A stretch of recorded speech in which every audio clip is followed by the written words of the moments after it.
Hey everyone, welcome back. Before we jump in, hit that subscribe button right now. You don't want to miss what I'm about to share. Today we're talking about the one thing that changes everything you thought you knew about weight loss. Forget calories. Forget the food pyramid. There's one hormone that's been controlling your weight this whole time, and nobody's talking about it. Let's dive in.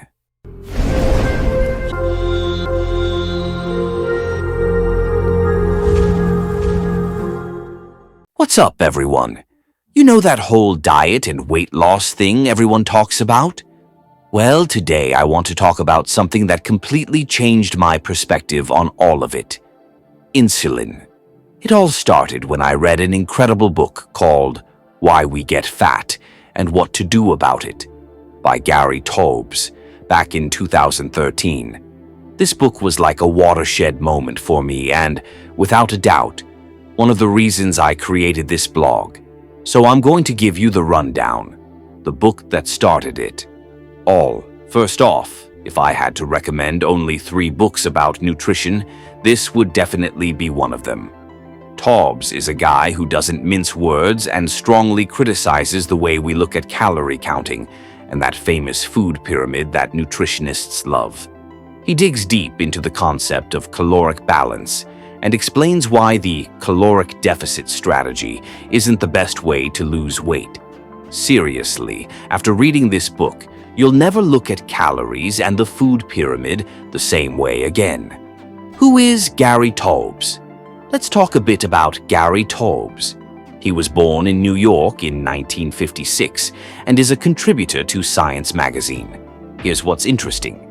He's not a doctor, but he studied applied physics at Harvard, aerospace engineering at Stanford, and is a journalist from Columbia University. He's won the Science in Society Journalism Award from the National Association of Science Writers 3 times. He's the only print media journalist to achieve this feat. He's also a researcher at the University of California and has written other books, including Good Calories, Bad Calories. Opening your mind. But listen, to read this book, you need to be willing to open your mind and forget everything you think you know about diets, weight loss, exercise, and nutrition in general.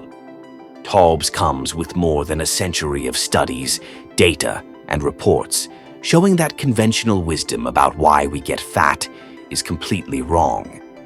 And it's not just opinion. This has been demonstrated in several randomized clinical trials. Taubes uses an argument that goes back and forth on themes and concepts, but this helps us understand and reprogram our minds to accept these new ideas. He makes you identify who the real villains and heroes of nutrition are.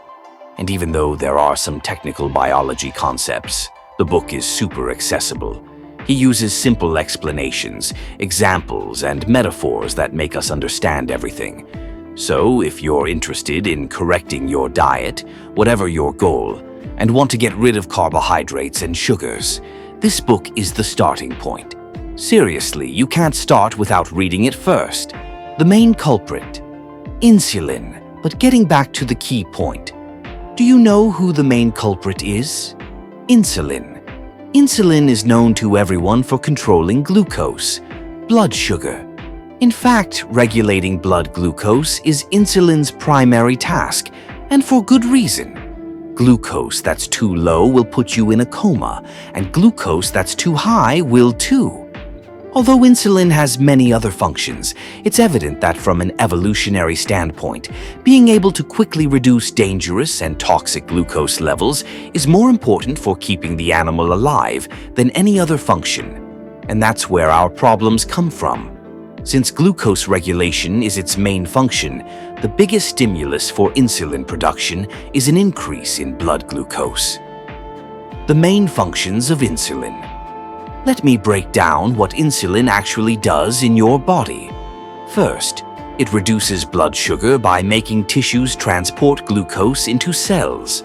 Second, it stores fat in fat cells by stimulating triglyceride synthesis. Third, it stores fat in fat cells by stimulating its removal from the bloodstream through the LPL enzyme in adipocytes. Fourth, it keeps fat inside fat cells by preventing the enzyme that breaks down triglycerides, the HSL enzyme, from functioning. Fifth, it stimulates the transformation of glucose into fat in the liver, increasing triglycerides in the blood and their storage in fat cells. Sixth, it stimulates cholesterol synthesis in the liver through the HMG-CoA synthase enzyme. Seventh, it stimulates glycogen synthesis. That's how animals store glucose. Eighth, it stimulates glucose use by cells, stimulating glycolysis, for example. Ninth, it inhibits the LPL enzyme in muscles, forcing the use of glucose as fuel instead of fat. And 10th, it retains sodium and water in the kidneys. The bottom line on insulin. In summary, insulin's actions shift the balance of adipose tissue toward fat accumulation, plus other effects related to metabolic syndrome, cholesterol, triglycerides, hypertension, diabetes, obesity, etc. There are other hormones that act on adipocytes, but when insulin is elevated, their effects are suppressed. So for all practical purposes, regulating adipose tissue means regulating insulin levels. How is this fat actually stored? Fat in our body is stored in the form of triglycerides. That is, a molecule composed of 3 fatty acids linked by a glycerol molecule. Glycerol, in turn, is created when the glucose molecule is broken down and reassembled as glycerol. In other words, the more carbohydrates, the more glucose and more insulin. The more glucose and insulin, the more glycerol. The more glycerol, the more our fat cells can store triglycerides, that is, fat. The more fat stored, the fatter we get. 3 critical points to remember. Let me give you 3 key takeaways. Point 1. Our body stores fat as a way to nourish itself during the time we're not eating. It's the same way we keep money in our wallet to use when we're not near an ATM or in an establishment that doesn't accept debit cards. Point 2. When you hear someone say that carbohydrates or glucose are our body's preferred fuel source, know that in reality, glucose isn't the preferred source. It's the one that causes the most damage, and that's why our body needs to use it first, in order to get rid of a toxic amount of sugar in the blood. Point 3. When our body burns sugar that comes from carbohydrates, it stops burning fat, but it doesn't stop storing fat. In other words, the more carbohydrates you eat, the fatter you're going to get. The real goal here, the objective here is for you to understand why we get fat and what we can do to avoid it. Simple as that. Don't underestimate how much common sense fails to understand this process. Most people think we get fat because we eat more calories than we burn, and that to lose weight, you just need to eat less and exercise more. But they forget, or don't know about, the role of an essential hormone in our body, insulin. The conventional wisdom is wrong. Here's the thing that blows my mind. We've been told for decades that weight loss is simple math. Calories in, calories out. Eat less, move more, create a caloric deficit, and you'll lose weight. But this completely ignores the hormonal component of fat storage and fat burning. Your body isn't a simple calculator. It's a complex hormonal system. And insulin is the master regulator of that system when it comes to fat storage. Think about it this way. You can eat the exact same number of calories from 2 different sources, and your body will respond completely differently based on how those foods affect your insulin levels. 100 calories of sugar will spike your insulin dramatically. 100 calories of fat will barely move your insulin at all. Same calories, completely different hormonal response, completely different effect on fat storage. Why this matters for you. Understanding insulin changes everything about how you approach weight loss and health. It means you stop obsessing over calorie counting and start paying attention to what actually matters. the hormonal response to the foods you eat. It means you understand why low-fat diets have failed so spectacularly for so many people. When you remove fat, you typically replace it with carbohydrates. More carbs means more insulin. More insulin means more fat storage. It means you understand why people on low-carb diets can eat more calories and still lose weight. When you keep insulin low, your body can actually access and burn stored fat. The paradigm shift. This is a complete paradigm shift from how most people think about weight loss, and it's backed by solid science, not just theory. Gary Taubes spent years researching this. He went through over a century of scientific literature. He talked to leading researchers. And what he found was that the conventional wisdom we've been fed is fundamentally flawed. The evidence has been there all along, but it's been ignored or misinterpreted because it didn't fit the prevailing narrative. So what does this mean for your daily life? It means focusing on foods that don't spike insulin, proteins, healthy fats, non-starchy vegetables. These are your friends. It means being very careful with carbohydrates, especially refined carbs and sugars.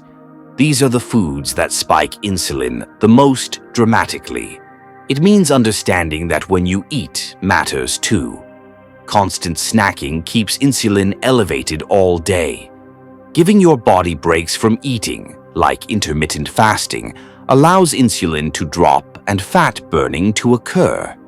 It means exercise is great for health, but you can't out-exercise a bad diet. If your insulin is constantly elevated from poor food choices, no amount of cardio will make you lose fat efficiently. The liberation of understanding. There's something incredibly liberating about understanding this. It means your weight isn't just about willpower or discipline or eating less and moving more. It means if you've struggled with weight loss in the past, it wasn't because you were lazy or lacked self-control. It was because you were fighting against your hormones. Once you understand how insulin works, you can work with your body instead of against it. You can make food choices that naturally keep insulin low and allow your body to access stored fat for energy. Why hasn't everyone heard this? You might be wondering, if this is true, why hasn't everyone heard about it? Why are we still being told to count calories and eat low fat? Great question. Taubes addresses this in his book. There are institutional inertias. There are financial interests. There's the difficulty of admitting that decades of advice were wrong. But the science is there, the evidence is there, and more researchers and doctors are recognizing this truth. Your next steps. So, what should you do with this information? First, I highly recommend reading Taubes' book. It goes into much more detail than I can cover here, and it's incredibly eye-opening. Second, start paying attention to how different foods affect you. Notice how you feel after eating carb-heavy meals versus meals focused on protein and fat. Third, consider experimenting with reducing carbohydrates in your diet, especially refined carbs and sugars. See how your body responds. And fourth, be patient with yourself. Changing eating habits takes time, but understanding the why behind it makes it so much easier. And there you have it, folks. The key to understanding why we get fat. Insulin. It's not about calories. It's not about willpower. It's about understanding the hormonal signals that control fat storage and fat burning in your body. If this episode opened your eyes to something new, please hit that subscribe button right now and share this podcast with someone who needs to hear it. Your support helps us reach more people with these life-changing insights. Drop a comment below and let me know. Has this changed how you think about weight loss? Are you ready to stop counting calories and start paying attention to insulin instead? Until next time, remember, it's not about eating less and moving more. It's about eating smart and understanding your hormones. Stay healthy out there, and I'll catch you in the next episode.